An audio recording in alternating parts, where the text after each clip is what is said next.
Yeah, so let us dive into the word of God. And I want to share from the book of Matthew chapter 11. Anataka tufungue kitabu cha Mathayo sura ya 11. But even as we go there, kindly let's just go to our theme text, Philippians chapter 3 verse 10. Na tunapoenda pale tafadhali uache pia tuende katika mada yetu ya mwaka ambayo iko katika Wafilipi 3 mstari wa 10. And of course when you start reading from verse 8 thereabout, it says, "Yet indeed I also count all things lost for the excellence of the knowledge of Christ Jesus my Lord, for whom I have suffered the loss of all things, and count them as rubbish, that I may gain Christ and be found in him, not having my own righteousness, which is from the law, but that which is through faith in Christ, the righteousness which is from God by faith, that I may know him and the power of his resurrection, and the fellowship of his suffering, being conformed to his death, if by any means I may attain to the resurrection from the dead." Naam, zaidi ya hayo nahesabu mambo yote kuwa hasara kwa ajili ya uzuri usio na kiasi wa kumjua Kristo Yesu Bwana wangu. Ajili yake nimepata hasara ya mambo yote, nikiyahesabu kuwa kama mavi, ili nipate Kristo, tena nionekane katika yeye, nisiwe na haki yangu mwenyewe ipatikanayo kwa sheria, bali ile ipatikanayo kwa iliyo katika Kristo Yesu, haki ile itokayo kwa Mungu kwa imani. Mstari wa 10, ili nimjue yeye na uwezo wa ufufuko wake, na uwezo wa kufuka kwake, na ushirika wa mateso yake, nikifananishwa na kufa kwake. Then I would also like us to turn to Matthew chapter 11, which is our key text for today. Nataka pia tuende katika kitabu cha Mathayo sura ya 11 ambao ndio somo letu kuu la leo. Verse number 27 all the way to verse number 30. Na kuanzia mstari wa 27 kuendelea hadi mstari wa 30. Says, "All things have been delivered to me by my Father, and no one knows the Son except the Father, nor does anyone know the Father except the Son, and the one to whom the Son wills to reveal him. Come to me," verse 28, "all you who labor and are heavy laden, and I will give you rest. Take my yoke upon you and learn from me, for I am gentle and lowly in heart, and you will find rest for your souls. For my yoke is easy and my burden is light." Wakati ule Yesu akajibu akasema, from verse number 27, yes. Samahani. Akasema, nimekabidhiwa vyote na Baba yangu, wala hakuna amjuae mwana ila Baba, wala hakuna amjuae Baba ila mwana, naye yote ambaye mwana apenda kumfunulia. Njooni kwangu nyinyi nyote msumbukao na wenye kulemewa na mizigo, nami nitawapumzisha. Jitieni nira yangu, mjifunze kwangu, kwa kuwa mimi ni mpole na mnyenyekevu wa moyo, nanyi mtapata raha nafsini mwenu. Amen. Let's pray. Father, in the mighty name of Jesus, Baba, katika jina la Yesu, we thank you for your word. Asante kwa neno lako. How we ask the Lord, your word will pierce our hearts. Bwana, tunaomba kwamba neno lako likaweze kutuhudumia, that we may be able to apply it in our day-to-day lives. ili kwamba tukaweze kuliweka katika matendo katika maisha yetu siku baada ya nyingine. In Jesus' name we pray. Katika jina la Yesu tunaomba. And everybody said a big amen. Amen. Amen. The key verse here is, "Come unto me." Kifungu hiki ambacho tumekisoma, the verse that we want to focus on is the one that says in verse 28, "Come unto me." Neno ambalo nataka tulizingatie sana liko katika mstari wa 28, nasema, njooni kwangu nyote, all ye that labor, nyinyi nyote mnaosumbuka na kulemewa na mizigo mizito, and I will give you rest. Na nitawapatia pumziko. Take my yoke, mjitie nira yangu upon you, and learn of me, na mjifunze kwangu, for I am meek and lowly in heart, kwa kuwa mimi ni mpole na mnyenyekevu wa moyo, and you shall find rest into your souls. Na mtapata raha nafsini mwenu. Bwana Yesu asifiwe. Amen. And today, because our theme for the year is knowing Christ, na kwa sababu mada ya mwaka wetu huu ni kumjua Kristo, so that we can become like him, ili kwamba tuweze kufanana na yeye. Today I want us to look at the heart of Christ, understanding the heart of Jesus Christ. Leo nataka tuzungumzie somo hili, kuelewa moyo wa Kristo Yesu. Jesus Christ would want us to understand his heart. Yesu Kristo angependa tukaweze kuelewa moyo wake. And the only place in scripture na mahali ambapo katika maandiko tu where Jesus explicitly describes his heart, mahali ambapo Yesu anaeleza moyo wake kwa kinagaubaga, is in Matthew chapter 11 verse 29. Ni katika Mathayo 11 mstari wa 29. Where he says, I am meek and lowly in heart. Mahali ambapo anasema kwamba mimi ni mpole na mnyenyekevu wa moyo. You know, if someone tells you I am meek and lowly of heart right now, wakati mtu atakapokuambia hivi sasa kwamba yeye ni mpole na mnyenyekevu wa moyo, utamwambia unajifanya. You will tell them you are pretending. Ama ushiona mtu anakuambia unajua mimi ni mnyenyekevu sana. Have you ever met someone telling you, do you know that I'm so humble? Utamwambia jamaa sawa, acha watu wakwambie wewe ni mnyenyekevu. You will tell them, just keep quiet, let other people tell you that you're humble. But Jesus has the audacity, lakini Yesu alikuwa na ujasiri huu, of telling us his heart, wa kutuambia moyo wake. And the question is, why does he want us to know his heart? Na swali ni kwa nini anataka tujue moyo wake? Because Jesus expects a response from us. Kwa sababu Yesu anatarajia sisi pia tukaweze kufanya vile anavyofanya. Itiko. Anatarajia itiko kutoka kwetu. And I was giving the example of people who are planning to marry or planning to wed. Na nilikuwa napeana mfano wa watu ambao wanapanga kufunga ndoa ama kuwa na harusi. What normally happens is that they bare their hearts to each other. Kile ambacho hufanyika kawaida ni kwamba mioyo yao imeshikana. They share their hearts. Wanashiriki moyo wao unakuwa mmoja. Why? Kwa nini? So that the other person can love them deeply. Ili kwamba mtu yule mwingine anaweza kuwapenda kabisa. So that the other person, the spouse, can trust them. Ili kwamba yule mpenzi wake akaweze kumwamini kikamilifu. You share your heart with your fiancé. Unashiriki moyo wako na mchumba wako. So that your fiancé would eventually imitate you. Ili kwamba sasa yule mchumba wako naye pia akaweze kufanya itiko. The love of your life will eventually love you, understand you deeply. Ya mpenzi wa maisha yako hatimaye atakupenda na atakuelewa. So help me tell your neighbor, Jesus is the love of your life. Nisaidie kuambia jirani yako kwamba Yesu ndiye pendo la maisha yako. And tell them, newsflash, he is your husband. Sorry? Newsflash, he is your husband. Newsflash. He is your husband. Yeye ni mume wako. Wewe ni. Aha. Na basi na wewe basi umwambie kwamba na yeye wewe ndio mume wake. Habari ya hivi karibuni. Newsflash. Habari ya hivi sasa. Hizo ndizo habari za hivi sasa ama habari za hivi punde. Habari za hivi punde. As it stands, Jesus is your husband. Kama sasa habari zilivyo sasa kwamba Yesu ndiye mume wako. And we are the bride of Christ. Na sisi ni bibi harusi wa Yesu Kristo. So the husband is saying, know this, I am meek and lowly of heart. Na mume wako basi anasema hivi ambaye ni Yesu kwamba mimi ni mpole na mnyenyekevu wa moyo. So that you can love me deeply. Ili kwamba umpende kwa kina. You can trust me fully. Ya kwamba unaweza ukaniamini 100%. And so that the third response, so that you can imitate me faithfully. Ya kwamba yeye anadhihirisha hivyo ama anaweka wazi hivyo ili ukaweze kumwamini kwa uaminifu wote. So today we want to understand the heart of Christ as the scriptures have captured here. And I want us to look at the context, if you don't mind. Ya nataka tukaweze kuangalia mada yetu katika somo hili kuhusu moyo wa Yesu Kristo.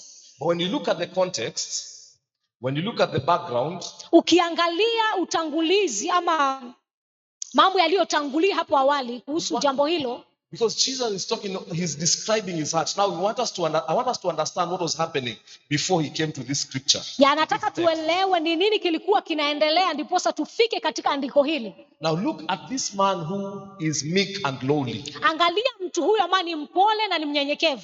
What was happening in Matthew chapter 11? Ni kitu gani kilichokuwa kinaendelea katika Mathayo 11?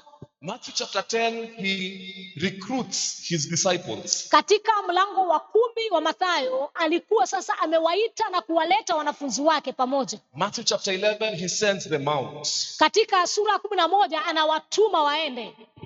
And in Matthew chapter 11, Na katika Mathayo 11 there is a conversation at the beginning, that is in verse 2.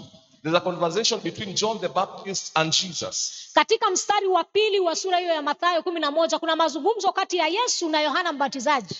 And John the Baptist, if you like, probably, I don't know, they're related, either he's the cousin of Jesus Christ and he's ministering, but this time he's in prison. Au ukipenda Yohana Mbatizaji ambao wako na ukoo na Yesu Kristo, nafikiri ni binamu yake ukipenda, lakini sasa wakati walikuwa wamefungwa gerezani.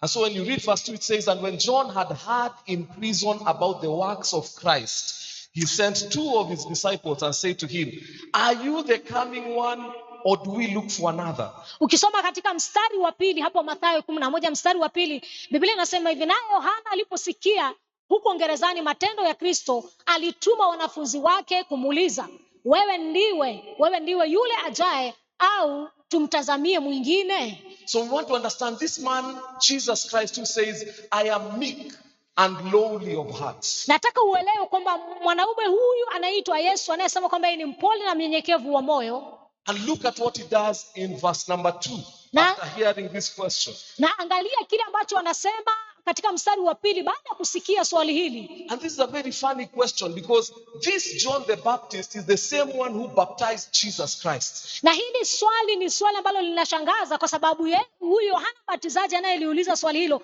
yeye ndiye aliyembatiza Yesu Kristo. John the Baptist witnessed the dove coming from heaven and the loud voice from heaven that said, this is my son, my beloved son, in whom I am well pleased. Yohana Mbatizaji alishuhudia njiwa akitoka mbinguni akishuka kwa mfano Roho Mtakatifu, na akasikia sauti kutoka mbinguni nasema, huyu ndiye mwanangu mpendwa, msikilize yeye. Have you ever encountered people who ask you a question and you wonder, what exactly do you mean? Ushawahi kutana na watu ambao wanakuuliza swali na unashangaa wakati unauliza, ni nini unamaanisha haswa? Mbona unauliza jibu? Why are you asking for an answer?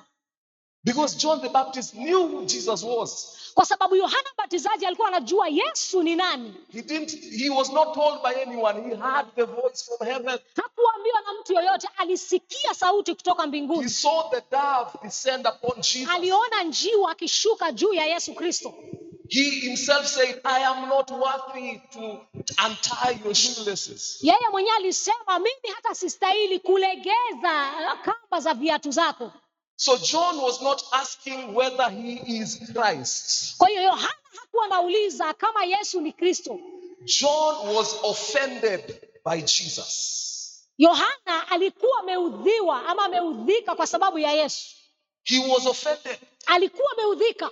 He was wondering, if you are Christ, alikuwa anashangaa kama wewe ni Kristo kweli, if you are the Messiah, kama wewe ni Masihi, why are we still in bondage as Israelites? Kwa nini bado tuko katika hali ya shida, tumefungwa, tumegandamizwa sisi kama Waisraeli? Because remember, Matthew, kwa sababu kumbuka Mathayo wanted to present Jesus as the Messiah King of the Israelites. Alitaka kumleta Yesu Kristo kwa watu kama mfalme, Masihi, mkombozi wa Israeli. And the Israelites expected the Messiah to set them loose from the bonds of the Roman Empire. Na Waisraeli walimtarajia Yesu aje kama Masihi ambaye atawafungua katika vifungo vya ukoloni wa Kirumi. So John was not asking them, find out if he is Christ. No, he knew he was Christ. He knew he was from above. Kwa hivyo Yohana Mbatizaji hakuwa na watuma waulize kama yeye ni Yesu kweli, lakini alikuwa anataka atume ajue kama yeye ni Kristo. But he was offended.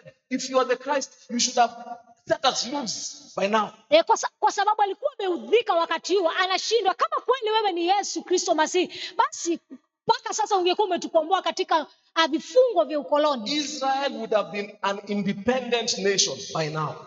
Alikuwa anamaanisha kwamba wakati huo Israeli ingekuwa kama taifa ambalo limetoka katika ukoloni, liko huru. Ambia jirani yako, have you ever been offended by Christ? Uliza jirani yako, umeshawahi udhiwa na Kristo? Have you ever been offended? Ushawahi kuudhiwa na Kristo? You are offended because your expectations are not met. Unaudhika kwa sababu matarajio yako hayajatimizwa. If you are the Christ, kama wewe ni Kristo, I should not have buried my daughter. Singekuwa nimezika mtoto wangu. Where were you? Ulikuwa wapi? When my daughter was ill. Wakati binti yangu alikuwa mgonjwa. Where were you Ulikuwa when we wapi sent word that our brother Lazarus is healed? wakati tulituma habari kwako kwamba ndugu yetu Lazaro ni mgonjwa? We have seen you healing many people. Why did you delay coming? Tumekuona ukiponya watu wengi, kwa nini ulichelewa kuja kuponya huyu And wetu? many other people in the scriptures were offended. Na watu wengi katika maandiko walikuwa wameudhika. And now Jesus, the meek man, tell your neighbor, the meek man is answering. Na sasa Yesu ambaye ni mpole wa moyo anasema, And if you receive this answer, you say Jesus is very rude. na ukisikia hili jibu utasema Yesu ni mjeuri sana. Yesu anawaambia enda umsikie kile, enda umwambie kile mmeona na kile mmesikia. He is telling them, go and tell him what you've seen and what you've heard. Go tell him. Enda umwambie. Go tell him this. Go and tell John the things which you hear and which you see. The blind see. The lame walk. The lepers are cleansed. The deaf hear. The dead are raised up. And the poor have the gospel preached to them. And then listen to verse 6. And blessed is he who is not offended because of me. Yesu akajibu akamwambia, nendeni mkamweleze Yohana mnayoyasikia na kuyaona. Vipofu wanapata kuona, viwete wanakwenda, wenye ukoma wanatakaswa, viziwi wanasikia, wafu wanafufuliwa, na maskini wanahubiriwa habari njema. Mstari wa 6. Naye heri awaye yote asiyechukizwa nami. Bwana Yesu asifiwe. Amen. You see now Jesus mwenyewe anasema I know what John is talking about. John is offended because of me. Unasikia Yesu kile ambacho anasema kwa sababu anaelewa kile ambacho Yohana anapitia, kwamba yeye Yohana ameudhika nami ama amechukizwa nami. And the meek man is pointing out the offense, correcting the offense. Na huyu mwanaume ambaye ni mpole na mnyenyekevu anayaita makosa na kuyaonyesha mahali yalipo. And meekness does not mean that you cower or you are afraid of speaking the truth. Unyenyekevu haimaanishi kwamba wewe ni muoga, unaogopa kusema ukweli na kusema mahali ulipo. Meekness does not mean that now you hide behind a mask and you decide that I want to make friends. I don't want to hinder, I don't want to hurt anyone. Unyenyekevu ama upole haimaanishi kwamba sasa utaki kumumiza mtu yoyote, unataka kujificha, utaki kuonekana, utaki kumchukiza mtu yoyote. This meek man pointed out the issue with John. He said, John, you are offended because of me. Yesu anataja makosa ya Yohana, anasema kwamba Yohana umekwazwa ama umechukizwa na mimi. But blessed is the man. Lakini heri mtu yule. The man who is not offended because of me. Mtu ambaye hachukizwi nami. God, Jesus will not work according to your expectations. Yesu hatafanya mambo kulingana na matarajio yako. Please, tafadhali don't be offended by it. Usikwazike, usichukizwe. Jesus will not act according to your time. Yesu labda hatafanya mambo kulingana na muda wako. Don't be offended by that. Usichukizwe, usiudhike na hilo. Bwana Yesu asifiwe. Amen. Wengine watabarikiwa wawe na mali na wewe hauna. Don't be offended. Yeah, some will be blessed, they'll be wealthy apart from you, but don't be offended. Kuna wengine watakuwa na watoto wengi na wewe unaomba Mungu hata mmoja. Yeah, there are people who have many children, but for you will be asked even for one and you will not have at that time. Mungu hata sasa kujua kama ni kijana ama msichana, nataka tu mmoja. Yeah, you tell God, I don't care whether it's a male child or a female child, just one kid. Unajua kuna wengine wana discuss, do you want us to have a boy or a girl? Mwingine anasema I don't care. Kuna wale wanazungumza, wanajadiliana, tunataka tupate mtoto kijana ama, lakini wewe haujali, unataka tu mtoto. Kuna wengine wanapata kazi wanakwambia nilitoka hii kazi nikaenda ingine, nimetoka hii kazi nimeenda ingine, wewe uko tu hapo unasema yeah, someone will tell you have been working here, moved to this job or moved to another one again and again, and you are there, you have never even gotten one job. Unaambia Mungu hata nimevolunteer, nimeandika barua za kuvolunteer. And you tell the Lord, I've even volunteered myself, I've sent so many letters, requests for job. Unajua kuvolunteer inamaanisha volunteering without payment. Una specify, I just want to, nataka tu nifike nilifanya kazi mahali. Yeah, volunteering means you work without pay. You've given yourself to work even without a pay. Na unapata kampuni ina respond kwa hiyo barua yako inasema volunteership rejected. Yaani hata kuvolunteer tutaki. And you receive a response from the companies that you have applied to volunteer. They tell you even that position for volunteering, it is not there. We have no such vacancy. Na unasikia wengine in your company wako na ushuhuda. And ya you hear, makazi. yes, and you hear people around you, they would say they have testimonies of good And you can jobs be they have. there and you're offended. Na unaweza kuwa uko pale unaudhika. Is this the Christ? Huyu je ndiye Kristo? And Jesus, the next verse, Na mstari unaofuata Yesu he talks about the goodness of John. anauzungumzia kuhusu uzuri wa Yohana. He talks about how there is no other prophet like John.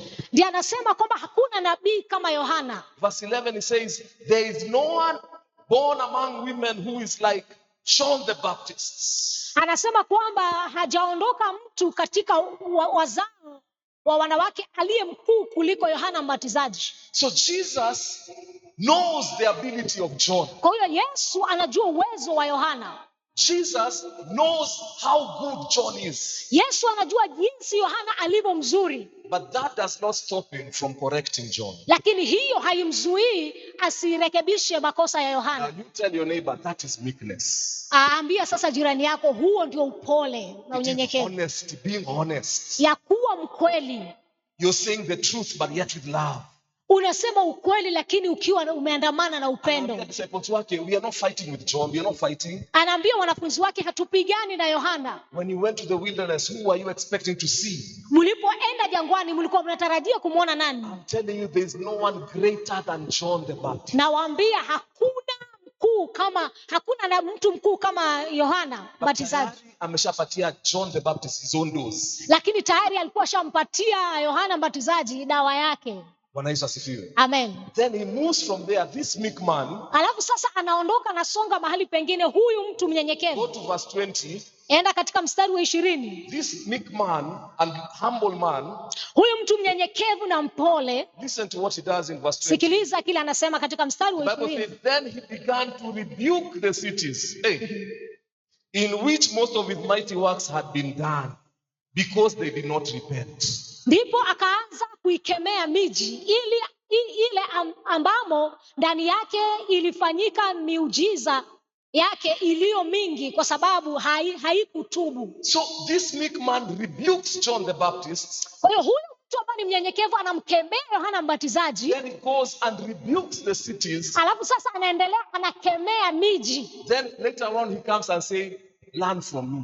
Alafu kisha baadaye anarudi anakuja anasema, jifunzeni kutoka kwangu. I am very meek and lowly of heart. Mimi ni mnyenyekevu na mpole wa moyo. He rebukes the cities because they did not repent. Alikemea miji kwa sababu haikutubu. I would like you to understand something about the meekness of our Lord and Savior. Nataka uelewe na upole na unyenyekevu wa Bwana wetu Yesu Kristo. The meekness of his heart, the lowliness of his heart is balanced. Upole na unyenyekevu wake wa moyo umejipima vizuri. Waratili. Uko sawa. Uko sawa pande zote. Jesus is balanced. Yesu ako sawa pande zote. And so why is he showing us his heart? Kwa hiyo ni kwa nini anatuonyesha moyo wake? It's so that you too can also be balanced. Ili kwamba wewe pia uwe sawa pande zote. You are supposed to be balanced. Unafaa kuwa uko sawa kila mahali. The reason why we share our hearts with our loved ones is because we want them to be like us. Ndio maana tunashiriki mioyo yetu na wapendwa wetu kwa sababu tunataka wawe sawa na sisi. And Paul is saying, oh, that I may know him, so that I can be conformed into his suffering. I can be a partaker of him and be like him in his suffering. Ndio Paulo anasema basi nitaka nifanane na yeye ili kwamba niwe mshirika wa mateso yake, nifanane na yeye. Jesus wants you to have the same heart he has. A meek heart. Yesu anataka uwe na moyo kama wake, moyo ulio na usawa. Bwana Yesu asifiwe. Amen.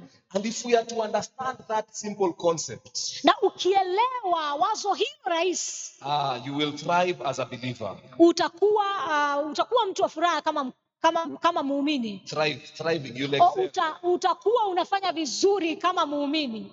Now, like us to note a few things concerning the heart of Christ from the text that we have read. Ya kutoka katika andiko ambalo tumesoma, nataka tujifunze vitu vichache kuhusu moyo wa Yesu.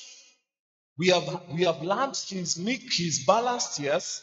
Tumejifunza kwamba yeye ni mpole na pia ako na usawa. But there are a few things that he continues to emphasize from the text. Lakini kuna vitu vichache anazidi kuvitilia maanani katika somo lile. I will mention a few. Number one. Mtataja vichache. La kwanza, He wants us to know his heart. Remember, I've told you, he wants us to know his heart so that we can love him, trust him, and also so that we can imitate him. Anataka tujue moyo wake ili kwamba tukaweze kumwamini, tukaweze kuwa na usawa na tukaweze kumtumaini. And from this conversation we are learning, number one, he is after glorifying the Father. Na tumejifunza kutoka katika moyo wake Yesu, jambo la kwanza tunajifunza ni kwamba anataka kumtukuza baba yake. Everything he does, he wants to glorify the Father. Kwa kila jambo analolifanya, lengo lake ni anataka baba yake atukuzwe. And when you look at Matthew chapter 11 verse 25, tukiangalia hapo Mathayo 11:25 all the way to 27, kuelekea hadi mstari wa 27, he says, when he was answering, he said, I thank you, Father, Lord of heaven and earth, that you have hidden these things from the wise and prudent and have revealed them to babes. Even so, Father, for so it seemed good in your sight. All things have been delivered to me by my Father, and no one knows the Son except the Father, nor does anyone know the Father except the Son, and the one to whom the Son wills to reveal him. Wakati ule Yesu akajibu akasema, nakushukuru Baba wa mbinguni, Bwana wa mbingu na nchi, kwa kuwa mambo haya uliyaficha wenye hekima na akili, ukawafunulia watoto wachanga. Naam Baba, kwa kuwa ndivyo ilivyokupendeza mbele zako. Akasema, nimekabidhiwa vyote na Baba yangu, wala hakuna amjuaye mwana ila Baba, wala hakuna amjuaye Baba ila mwana, na yeyote ambaye mwana apenda kumfunulia. You know, John the Baptist was arguing, mbona Yesu uko peke yako, mbona umejitenga, you only do your own things. Yohana alikuwa na malalamishi akinungunika, kwa nini Yesu umejitenga, unafanya vitu vyako peke yako? You know what we expect. Unajua kile ambacho sisi tunatarajia. As Israelites, kama Waisraeli, we are supposed to be set loose. Tunafaa kuwekwa huru kutoka katika ukoloni wa Kirumi. I am not supposed to be in prison right now. Sasa sifai kuwa gerezani. Are you not the God of justice and righteousness? Je, wewe si Mungu mwenye haki na uhuru? But Jesus is saying, no, maybe I want to please the Father. Lakini Yesu anasema hapana, nataka kumtukuza Baba. You know, we are living in a time where people want you to join the group. Tunaishi katika wakati ambapo watu wanataka ukaweze kuungana na vikundi ambavyo vipo. And you know, right now as Christians we are more concerned about what people say. Na sisi kama Wakristo hivi sasa tunaishi wakati ambao tunahusika sana na kile ambacho watu wanasema. And so we are offended. Wewe, don't do that. Watu watasemaje? Na sasa tunachukizwa na mambo, tunaudhiwa na mambo kama tunaambia watu, wewe usifanye hivi, watu watasema nini? Don't do that. Don't say that. What will people say? Usiseme hivyo, watu watasemaje? But you see, Jesus was like, I'm all about my Father's business. Lakini unaona Yesu yeye alikuwa anahusika kuhusu na biashara ya baba yake. He knew where he was getting everything from. Alijua kwamba kwa huyo anapata kila kitu. And some of us are so concerned about other people that we are concerned about God. Watu wengine sisi tunahusika kuhusu watu wengine kuliko vile tunahusika kuhusu Mungu. So we'd better be in good terms with my friends, with my relatives, with my colleagues, but I should not cross their path. It doesn't matter if God will be offended. After all, I will repent. Kwa hivyo watu wengi wanajipata tuko katika hali ya kufikiria kwamba niwe katika hali njema ama katika mahusiano mema na marafiki. Hahusiki na mambo eti ya Mungu. Wewe unaangalia mahusiano yako na watu wako, marafiki, watu wa jamii na vitu kama hivyo. So many Christians are controlled by people. Kwa hiyo Wakristo wengi wanatawaliwa na watu. You imagine John the Baptist is in prison. Wewe unaweza ukafikiria Yohana Mbatizaji ako gerezani. But he wants to control Christ who is free out there. Lakini anataka kumtawala Kristo ambaye ako kule nje na ako huru. He is offended by what he's doing. Ameudhika na kile ambacho Yesu anafanya. Why just healing people? Kwa nini tu unaponya watu? Where is your stand? Wewe msimamo wako uko wapi? So the person who is in prison wants to control the one who is outside the prison. Kwa hiyo yule mtu aliye gerezani anataka kumtawala yule aliye nje ya gereza. So many of us Christians are controlled by people. Kwa hiyo Wakristo wengi sisi tunatawaliwa na watu. We do things just to please people, not because we love. Tunafanya vitu kufurahisha watu, si kwa sababu tunapenda kufanya hivyo vitu. So we are doing things because wewe unafaa kufanya hivi, haufai kufanya hivyo. So nafaa kufanya aje? Okay, sawa. Hey, unaambiwa hivi. So you're always doing things that please people. Yeah, so most of the time you do what other people want to say. Whatever thing they tell you to do, you want to do. You don't care how you're feeling, but you care about how they will feel as you do what they told you to do. And Jesus is always conscious of his Father. Na Yesu kila wakati alikuwa anazingatia kuhusu baba yake. Tell your neighbor, be conscious of the Father. Ambia jirani yako, zingatia mambo yanayohusu baba. Ambia jirani yako, wachana na watu. Tell your neighbor, leave other people. Wachana na watu. Leave other people. Want to listen from the Lord, want to know what is right. Taka kusikia kutoka kwa Mungu, taka kujua ni kitu gani kilicho sahihi. John the Baptist could not have told Jesus what to do. Yohana Mbatizaji hangeweza kumwambia Yesu kitu ambacho atafanya. Na Jesus angeingia kwa box ya John the Baptist, haiwezekani. Na haingewezekana Yohana Mbatizaji akaweza kubaliana na mambo ambayo Yesu Kristo angekubali mambo ya Yohana Mbatizaji. You need to know why you came. Unafaa uelewe kwa nini ulikuja. Ask yourself, why am I here? Jiulize wewe mwenyewe, mbona niko hapa? Why did I come to this church by chance? Kwa nini nilikuja hili kanisa kwa bahati? Know why you came. Kwa nini unjua kwa nini ulikuja? Pursue what God has called you to do. Fuatana na kile ambacho Mungu anataka ufanye. It doesn't matter what people will say. Haijalishi watu watasema nini. For as long as you are okay with God the Father, God the Son, and God the Holy Spirit. Bora wewe uko sawa na Mungu Baba, Mungu Mwana na Mungu Roho Mtakatifu. Sema amen. Say amen. Ambia jirani yako, don't be people conscious. Usikuwe kwamba wewe unazingatia mawazo ya watu wengine. Yes, be God conscious. Wewe uweze kuwa unazingatia mambo ya Mungu anayotaka ufanye. And from this text we are learning, number one, Jesus Christ his heart was for God. Kwa hiyo jambo la kwanza tumejifunza hapo ni kwamba moyo wa Yesu ulikuwa ni kwa ajili ya Mungu. And Jesus expects us to imitate him. Na Yesu anatarajia kwamba tukaweze kumfuatilia. So that our hearts can be all about God the Father. Ili kwamba mioyo yetu inaweza kuwa tu imeelekezwa kwa Mungu kabisa. Number two, we are learning from this text. Jambo la pili tunajifunza katika andiko hili. That this man who had a meek and a lowly heart. Ya kwamba mtu huyu aliyekuwa mpole na mnyenyekevu wa moyo. Was compassionate for the lost. Yeye alikuwa na huruma kwa ajili ya waliopotea. He tells the two disciples. Anaambia wanafunzi wake. The two disciples. Anaambia wanafunzi wake. John the Baptist. The two disciples who were sent by John the Baptist. Anaambia wanafunzi wake wawili wale ambao walikuwa wametumwa na Yohana Mbatizaji. Tell them, tell John. Ambia Yohana. The poor have the gospel preached to them. Ya kwamba maskini wamehubiriwa habari njema. And that is in verse number 5 of Matthew chapter 11. Na huo ni katika mstari wa 5 katika Mathayo 11. Then verse number 20, he rebukes the cities because even though he performed mighty works, they had not repented. Na katika mstari wa 20 aliwakemea watu ingawaje alikuwa amewafundisha mambo mengi lakini hawakutubu. Jesus had a great compassion for the lost. Yesu alikuwa na huruma nyingi kuhusu watu waliopotea. That he would perform mighty works. And I'll be the reason why I performed these mighty works is so that you would repent. Akawa kwamba amewatendea miujiza mingi na ametenda mambo mengi, na sababu kwa nini alikuwa anatenda ni ili kwamba wakaweze kutubu. I have healed the blind.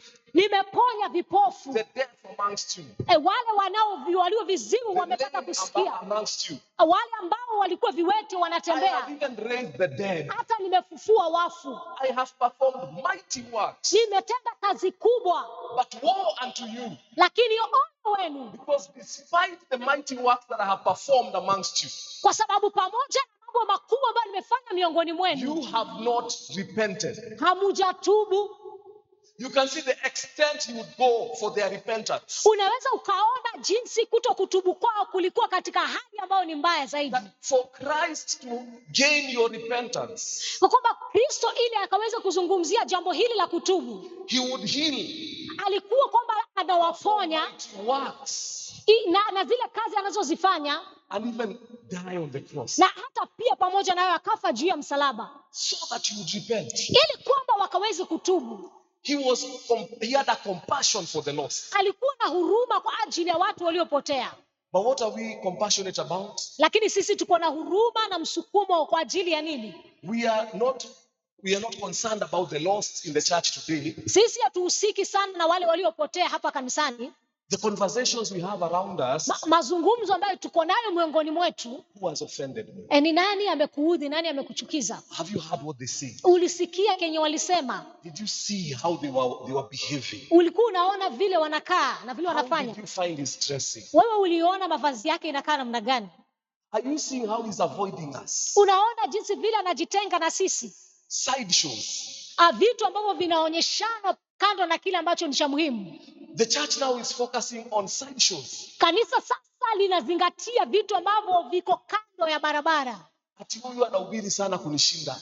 Kama this one is preaching more than me. Ati huyu anaimba sana, mbona ni Roda tu ndo anaimba? Mbona sisi wengine na sisi mbona tusiimbe? Yeah, that this one sings more than me. Why is it that Roda is singing? Why are we not being given the chance? Why is the pastor just giving one person an opportunity to do everything? Kwa nini mchungaji anapatia tu mtu mmoja nafasi afanye kila kitu? And while we are bickering, while we are bickering and talking about small things, na wakati tunaongea na kunungunika na kuzungumza mambo kama hayo, trivial things, mambo ambayo ni ya mashindano, there are men who are going to hell. Kuna watu wanaenda jehanamu. The lost are going to hell. Waliopotea wanaenda jehanamu. What I compare the church today to is I'm comparing the church to David and Saul. Na tofautisha kanisa nalinganisha kanisa na Daudi na Sauli. Yes.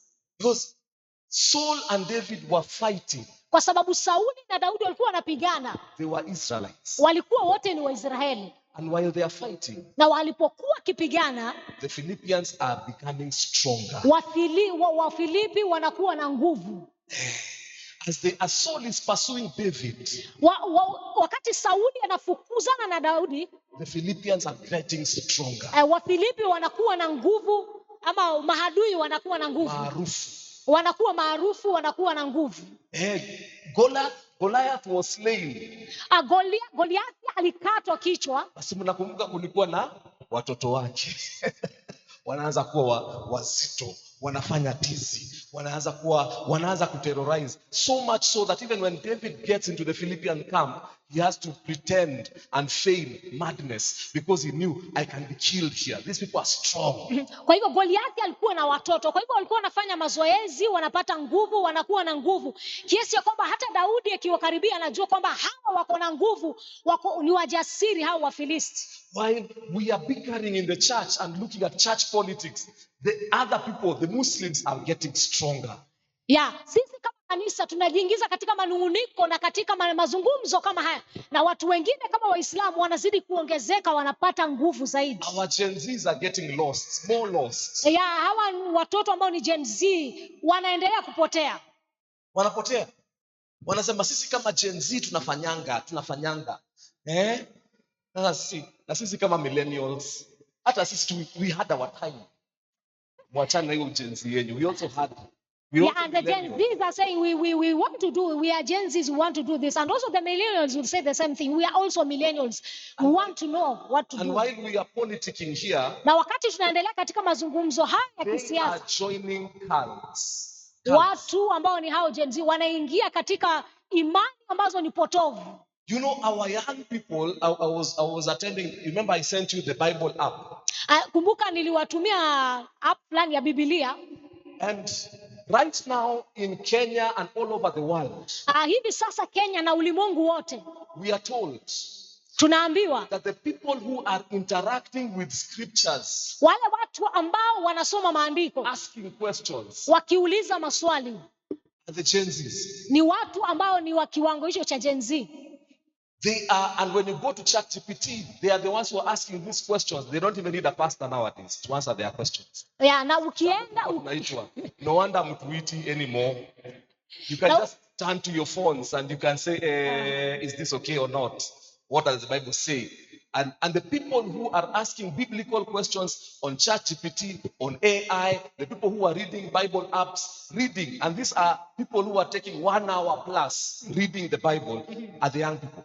Basi imeonekana kwamba utafiti umefanya ikaonekana kwamba wale watu, idadi kubwa ya watu ambao wanaenda katika hizo apps za AI ambazo zinatumia internet kuuliza maswali ya Biblia, kuuliza maswali ya imani, wengi wao ni Gen Z. Hawana haja tena ya kwenda kwa wachungaji kuuliza maswali, wanauliza katika mitandao ambayo ni ya And kijamii. actually the question they are saying is that, Pastor, when you stand on the pulpit, why do you share a very simple gospel? We want deep things. Na wanauliza wachungaji, mkienda kwa madhabahu, kwa nini mnahubiri ujumbe ambao ni rahisi juu? Tunataka vitu ambavyo viko na The kina. mercy of God, Ati mnaongea kuhusu rehema za the Mungu, grace of God. tunaongea kuhusu neema ya We have Mungu. gone beyond that. We are going deeper. Tumepita, tunataka kuenda kitu ingine ya kina zaidi. And so the same research says, because they desire to be very religious, Na utafiti huu unasema kwa sababu wanatamani sana kuwa na hali hiyo ya kujua and to sana go mambo ya deeper Biblia, in the things of God. ya kwamba wanataka waende kwa kina sana kuhusu mambo ya Mungu. But they are not specific whether it's God or anything, but they know there's a higher being. They want to go deeper. They want to know which one is true. Si kwamba kwa wanamjua Mungu, lakini wanataka kwenda kwa kina ili wajue ni yupi aliye Mungu wa kweli. So the highest number of cultists, people who are into cults, Kwa sababu ya hesabu kubwa ya watu ambao katika imani ambazo ni potovu, cults, mafundisho ambayo ni ya the kishetani, Gen Zs, ni Gen Zs. they want deep stuff. Wanataka kitu ambayo iko na kina zaidi. They want to understand the mysterious things. Wanataka wajue mambo ambayo ni ya ajabu. Tell your neighbor, while we are bickering, Na sisi hapo tuko tunalalamika na kuwa na while we are mazungumzo, saying who should announce what, na wakati tunaulizana nani anafaa kutangaza nini, our children are watoto joining wetu cults. wanaingia na kujishirikisha katika mafundisho potovu. They are talking about going to the sea. Wanazungumza kuhusu kwenda baharini. They are having conversations on how they can have groups of people who have seen the inner side of the dark world. Wanataka kuwa na mazungumzo, waulizane ni kina nani wamepata kuona upande ule mwingine wa ndani wa giza. Are you compassionate for the lost? Je, wewe uko na huruma kwa ajili ya waliopotea? I was giving an example even in the morning service. Nilikuwa napeana mfano kwa ibada ya asubuhi. I was saying we have a prison ministry, for example. It was just recent. Tuko na huduma ya kule gerezani, imefanyika hivi karibuni. And we had a mchango here for prison ministry. Sorry? We had a mchango for prison ministry. Tulikuwa tuna matoleo kwa ajili ya huduma hiyo ya gerezani. And the entire amount was not more than 5,000, I think. Was it 5,000? Na jumla ya It was pesa yote 4,000. jumla ya pesa yote iliyotoka ni 4,000. 4,000. Hiyo ni service ya kwanza, service ya pili, service ya tatu. Sasa hiyo tumetoa kabisa, tumesema tunaenda prison. And that was a combination of all three services, and we said that is what we had. We are going for the prison ministry. But Lakini when someone dies, mtu akifa, see, my auntie died the other day. Shangazi yangu amekufa siku ingine. The same people who gave 4,000 for the prison ministry, wale watu walitoa 4,000 kwa ajili ya huduma ya gerezani, are able to raise 12,000 waliweza kuchanga pesa 12,000 to say mama pole, kumwambia mama pole. So you ask guys that we have become like my people in the lowland. We value death. Sasa unashindwa, umekuwa kama watu wa kule kwetu nyumbani, tunaamini katika kifo kuliko walio hai. So when it comes to death, you can even give 10,000, 20,000. Tumefiwa. Wakati kifo kimetokea unaweza toa hata 10,000, 20,000 kwa sababu tumepoteza mtu. We have lost our loved one. Tumepoteza mpendwa wetu. And we would cry like my people, like would see them, they were crying. Juzi niliona mtu analia bila kutoa machozi. I saw. Umetuacha aje? Na atoi machozi, lakini ile makelele ametoa ni kubwa. Na nikaona mtu akilia kabisa, analia vile alivyofanya, kwamba mtu analia na hatoi machozi. We value the dead. Tunathamini sana kifo More than the living who are lost. kuliko walio hai ambao wamepotea. So we can give 4,000. Kwa hiyo tunaweza tukatoa 4,000 for prison ministry kwa ajili ya huduma ya gerezani, because our hearts, kwa sababu mioyo yetu we don't have any compassion for the Lord. hatuna huruma ya waliopotea. The reason why Christ is telling you this is my heart, na kwa nini Yesu anakuambia huu ndio moyo wangu, so that you can imitate him. ili kwamba umfuatilie. Jesus would provide food for 5,000 men who wanted to hear the gospel. Yesu alikuwa anaweza kupeana chakula kwa watu zaidi ya 5,000 kwa sababu alikuwa anataka wasikize injili. He invested money in the gospel. Yeye aliwekeza pesa zake ama mali yake katika injili. The next time they come 4,000 men, he gives them food. Siku hiyo nyingine wamekuja 4,000, aliwapatia chakula. There were women who were sponsoring his mission work. They gave from their own pockets. Kuna wanawake walikuwa wanasimama naye katika huduma, walitoa pesa katika mifuko yao. Jesus, when he would go attend a burial, he would either raise the dead or he would not attend the burial at all. Yesu wakati wote alienda katika mazishi, alikuwa anafufua mtu, ama kama hatafufua hataenda katika hiyo mazishi kabisa. Look at yourself, ask yourself, hey, Pastor, where is your heart? Are you following the heart of Christ? Are you compassionate? Basi ujiulize wewe mwenyewe, wewe uko na moyo kama wa Yesu, uko na huruma kwa ajili ya waliopotea? Or are you just concerned about very funny things? Ama wewe unahusika tu na mambo mengine ambayo ni hovyo hovyo? How can we have an outreach meeting and there are no funds? Tunawezaje kuwa na huduma ya kwenda kule nje na hatuna fedha? How? Inakuwaje? It cannot happen. Haifai kufanyika hivyo. Bwana Yesu asifiwe. Amen. Ambia jirani yako hiyo ni makosa. Tell your neighbor that is not right. See next month. We want to see the number going up. Tunataka kuona mwezi ujao hesabu inaenda juu. We cannot be raising hundreds of thousands for the dead. Hatuwezi kuwa tukitoa maelfu ya pesa kwa ajili ya wafu baada ya kutolea walio hai. Who are lost. Na tutoe kwa ajili ya wale ambao wanahitaji na pia wamepotea. And for the living who are lost. Kwa wale walio hai na wamepotea. We are not concerned.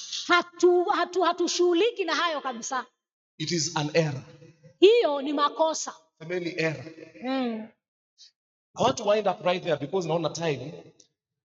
Lakini I want to wind up with a scripture I shared in Luke chapter 5.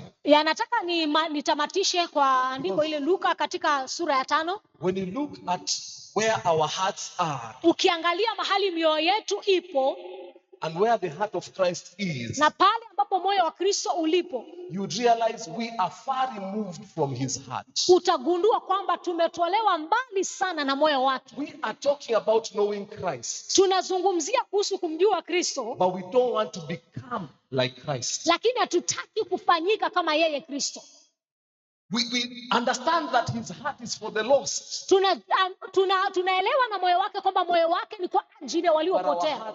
Are not for the lost. Lakini moyo wetu sisi si kwa ajili ya waliopotea. There's a scripture in Luke chapter 5. Kuna andiko katika Luka 5. This is how Jesus was able to capture the heart of Peter. Hivi ndivyo Yesu aliweza kushika moyo wa Petero na wale wanafunzi wake wengine. Because their hearts were out for fishing. You know, there are people who are working. Kwa sababu kuna mioyo ya watu mioyo yao ilikuwa kwa ajili ya kuvua samaki, walikuwa wakifanya kazi hiyo. Unaambia we have an outreach meeting today. Oh, me, I'm not available. I am chasing after the kachele. I was told it's kachele, right?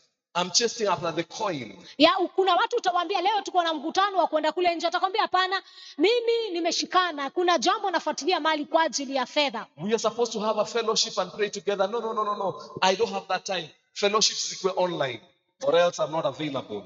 Wakati mwingine unaambiwa tuende katika ushirika, unasema hapana, sina muda wa kwenda katika ushirika. Ama ushirika zifanywe tu katika mtandao. Praise the name of the living God. Amen. So we are not available because of work. And so Peter and the disciples were not available because of work. Kwa hivyo Petero na wale wanafunzi wengine wako wanapatikana kwa sababu ya kazi yao. Jesus said, kwa hiyo Yesu akasema, I want them to know, nataka wajue, I also can work. Kwamba naweza pia kufanya kazi. They can make profit within seconds. Na naweza kufanya faida kati ya dakika chache tu. So in Luke chapter 5 verse 4. Kwa hiyo katika Luka 5 mstari wa 4. The Bible says when he had stopped speaking, because he had borrowed Simon Peter's boat. Biblia inasema alipomaliza kuongea, kwa sababu alikuwa ameomba lile mashua ya Petero. He said to Simon, akamwambia Simioni, launch out into the deep. Enda ukaweke nyavu yako katika kina cha bahari. Let down your nets for a catch.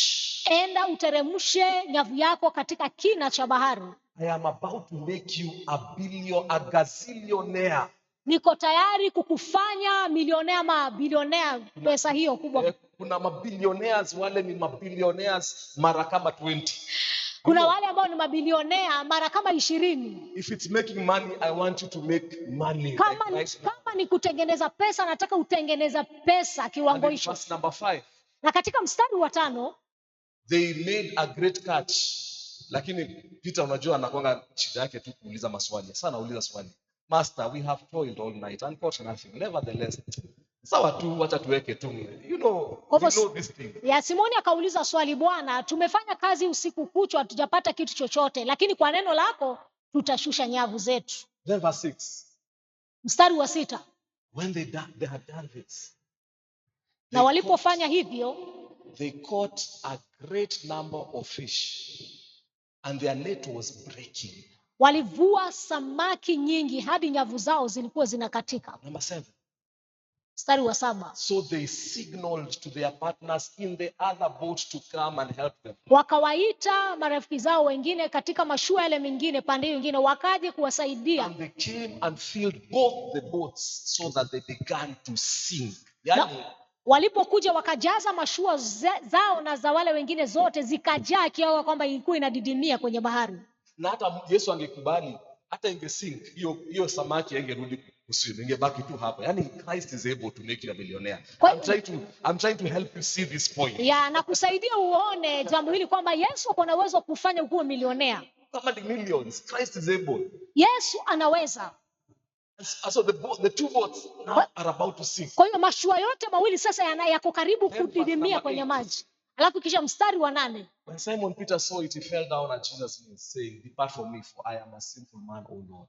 Na Simoni Petero alipoona hivyo alianguka miguuni pa Yesu akamwambia, ondoka, enda mbali nami, mimi ni mwenye dhambi, Bwana. Then proceed.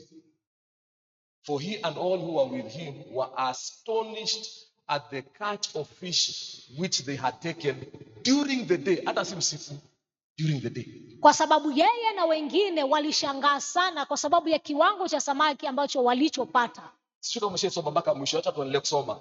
And so also were James and John, the sons of Zebedee, who were partners with Simon. Now we can see his partners.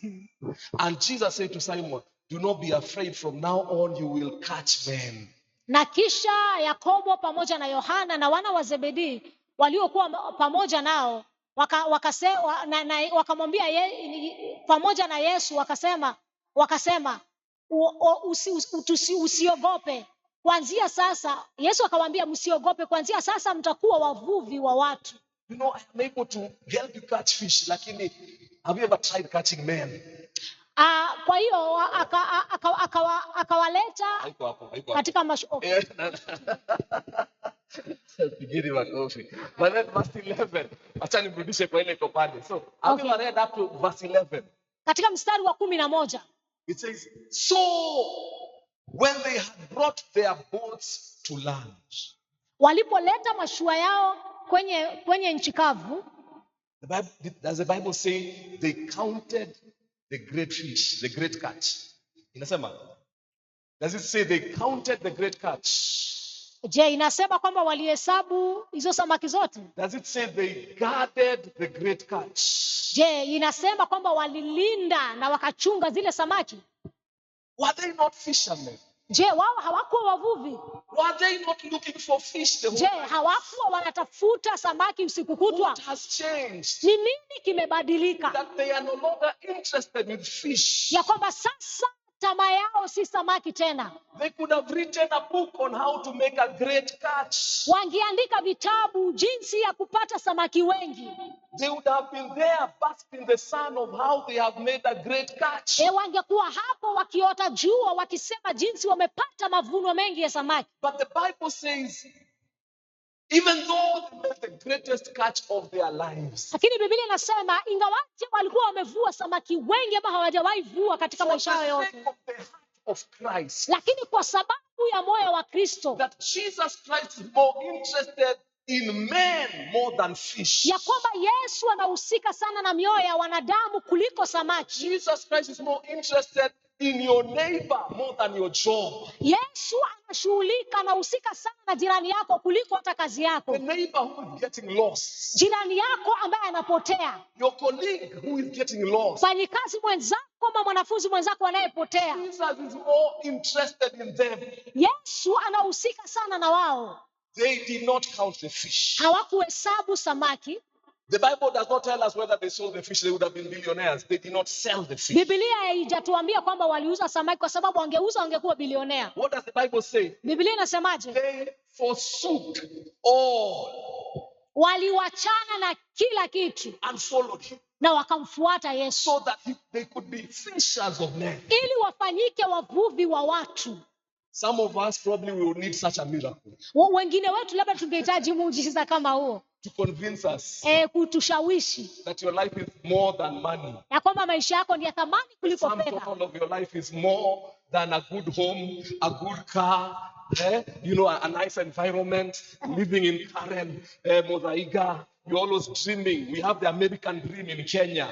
You're feeling about, you want these good things. Tunataka hivyo vitu vizuri vyote vya thamani, makao mazuri, mali, magari na vitu kama hivyo. I think for some of us it will take God performing such a miracle. Naamini ya kwamba wengine wetu tutakaribu Mungu kutenda muujiza kama huo. So that our hearts can come from fish. Ya kwamba ili mioyo yetu itoke kwa samaki And be turned to fishers of men. na ikaweze kushikanishwa katika kuwa wavuvi wa watu. Jesus is compassionate for the lost. Yesu ako na huruma kwa ajili ya watu waliopotea. And these lost people Na hawa watu waliopotea are not in this house. hawako katika hii nyumba. Some are Wengine wako like the prodigal son. kama wana wale No, kama the yule elder mwana brother. mpotevu. The elder brother of the prodigal son was in the house. Yule was ndugu lost. mkubwa alikuwa katika nyumba na pia alikuwa amepotea ingawaje alikuwa nyumbani. But we have got so many people out here who are lost. Lakini tuko na watu wengi kule nje ambao wamepotea. But we are concerned about our job, Lakini our promotion, which is okay. sisi Man must tunahusika live. sana kazi zetu, kupandishwa vyeo ni sawa, Our houses, nyumba our zetu, vehicles, watoto wetu, that we don't have time for catching men. na kwamba hatuna muda wa kuwavua wanadamu. It will be pointless for us to talk about knowing Christ Itakuwa haina maana yoyote kuzungumzia kuhusu kumjua Kristo if we don't understand his heart. kama hatuelewi moyo wake. This is what Christ wants. Hiki ndicho Kristo anataka. He wants you to be a fisher of men. Anataka tukaweze kuwa wavuvi wa watu. If it means he has to heal, he will do that. Kama itabidi aponye, basi atafanya hivyo. If it means he will have to make you a billionaire, he will do that. Kama itabidi akufanye kuwa bilionea, basi atafanya So that hivyo. you leave your billions and follow him and become a Ili fisher kwamba of men. uache mabilioni yako ukaweze kufanyika kuwa mvuvi wa watu. God is compassionate about the Lord. Mungu ako na huruma kuhusu watu waliopotea. Ask your neighbor, how about you? Uliza jirani yako, je, na wewe? Are you touched? Je, unaguswa? Are you concerned? Je, unahusika? How many times have you prayed for the lost? Mara ngapi umeombea waliopotea? How many times have you prayed for the person who is not born again in your family? Yaani mara ngapi umeombea yule mtu ambaye hajaokoka katika familia Your yenu? neighbor who is Jirani yako smoking bang like our neighbor the other day. ambaye anavuta bangi kama jirani yetu You mwingine. have a neighbor who is smoking bang. Yuko na jirani ambaye anavuta bangi. There what shall we do, sweetie? I will send you there. Go to that neighbor and preach to that neighbor. Na kutuma uende kwa yule jirani ukaweze kumhubiria. Preach your neighbor. Yanapohubiria hawa unaenda kuhubiria yule jirani. Are you concerned? Is that thing hurting you? Je, hiyo jambo ya waliopotea, je, inaumiza moyo wako? That there are people who are getting lost. Kuna watu ambao wanapotea And you're here talking about other things that are irrelevant. na uko hapa unaongea mambo mengine ambayo hayana maana. Do you think Christ will tell you when you get to heaven, who did this? Who did what? Who said what? Do you think that is what Christ would ask us when we get to heaven? Je, unafikiria ukifika mbinguni Mungu atakuuliza nani alifanya Gloria. hivi, nani alisema hivi? Christ, will he ask us who led the most times in not House of Bread, in Cathedral Dadora? Who led praise and worship the most times?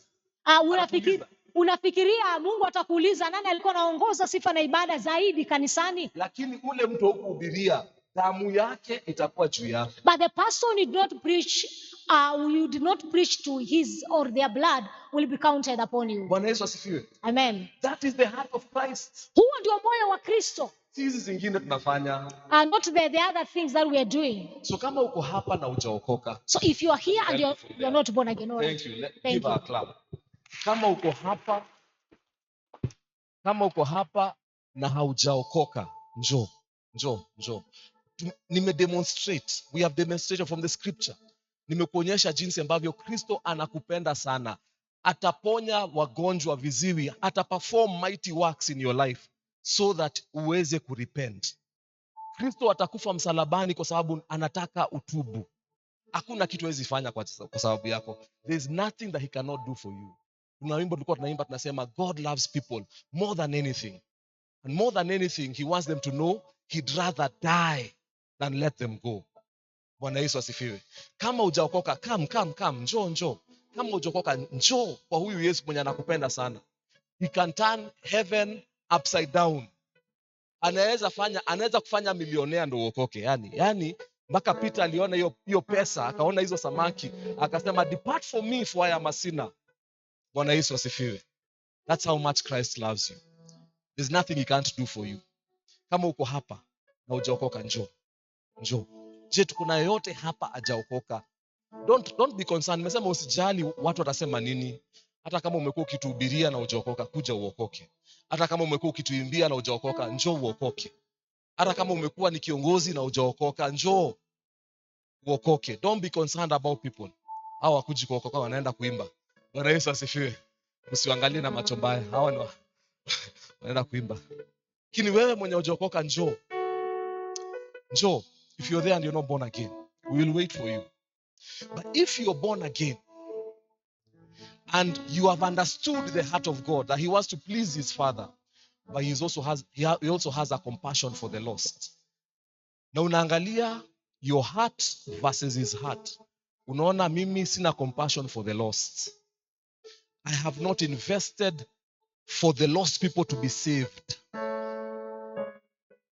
I have done my own investments, seeking approval from men, but I have not invested for souls to be saved.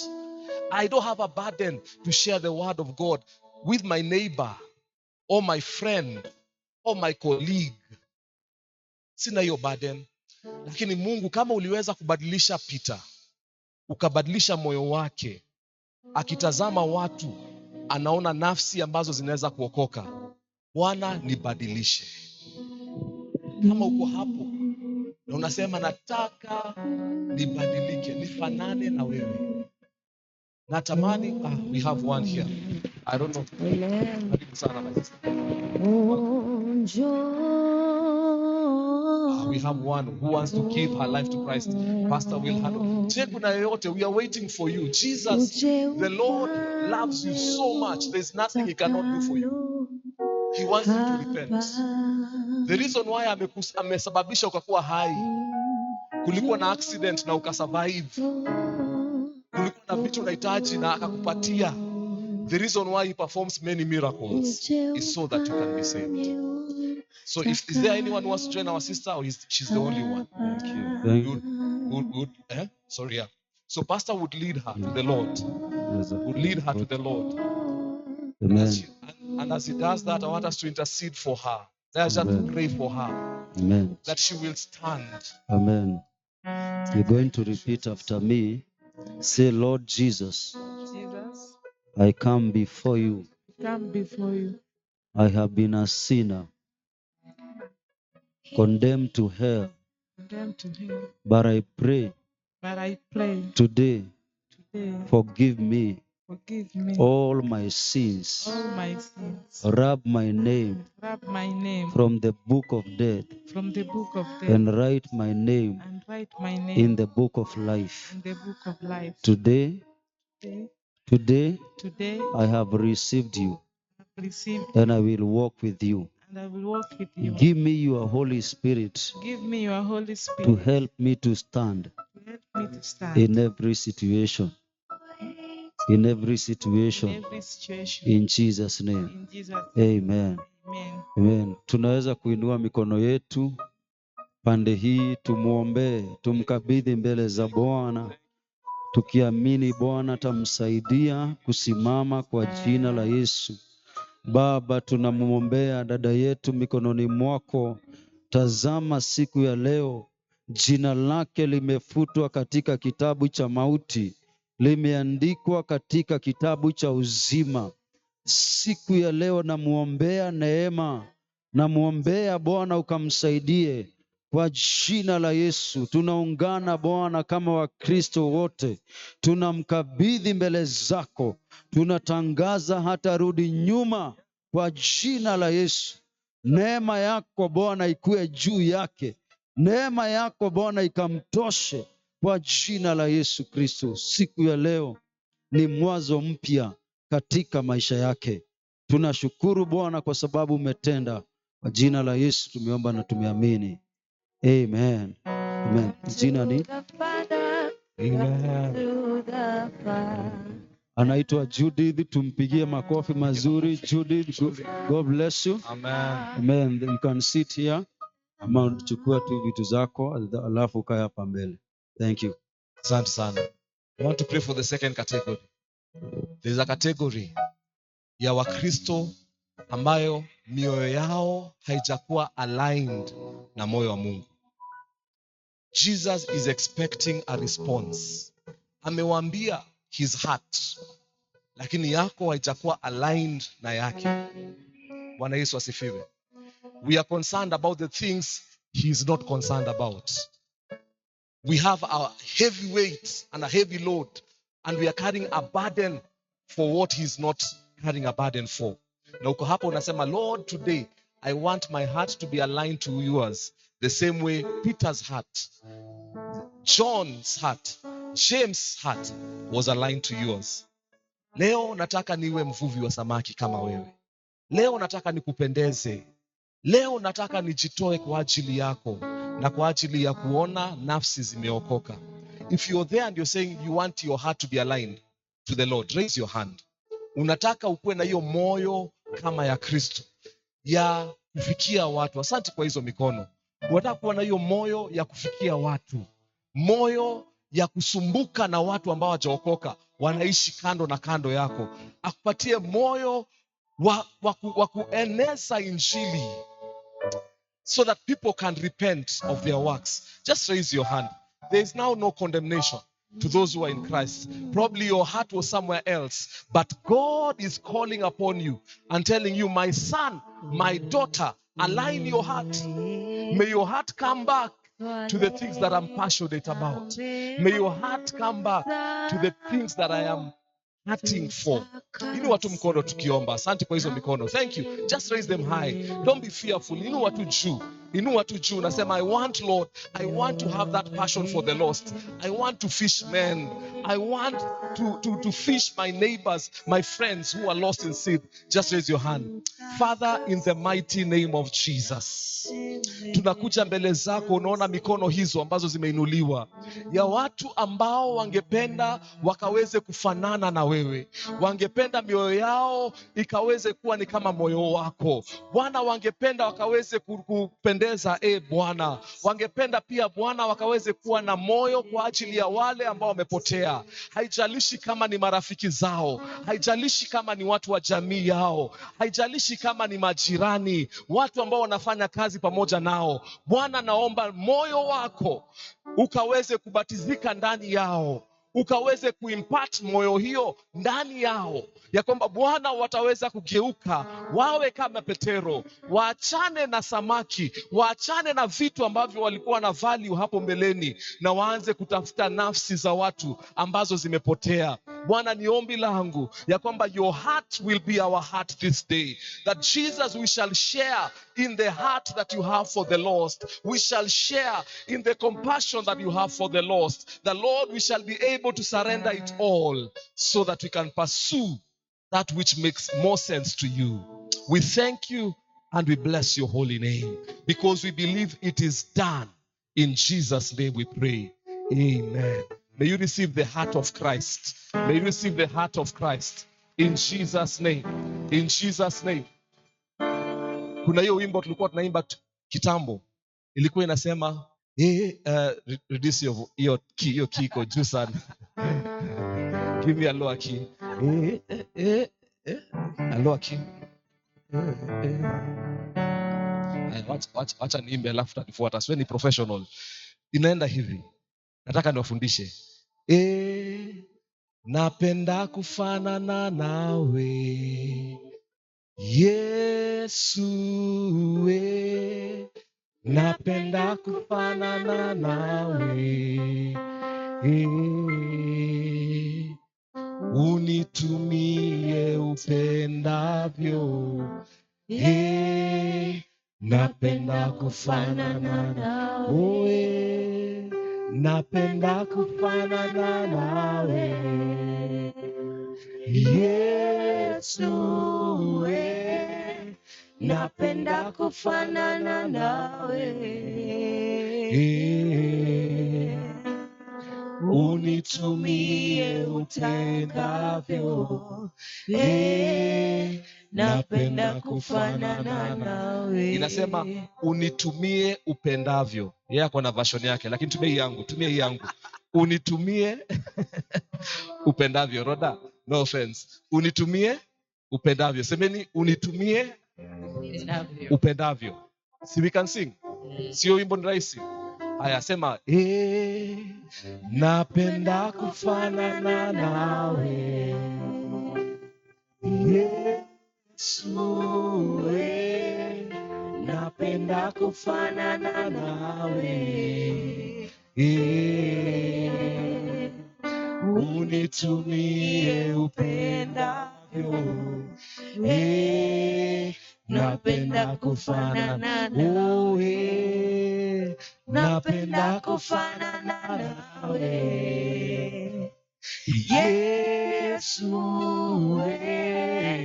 napenda kufanana nawe,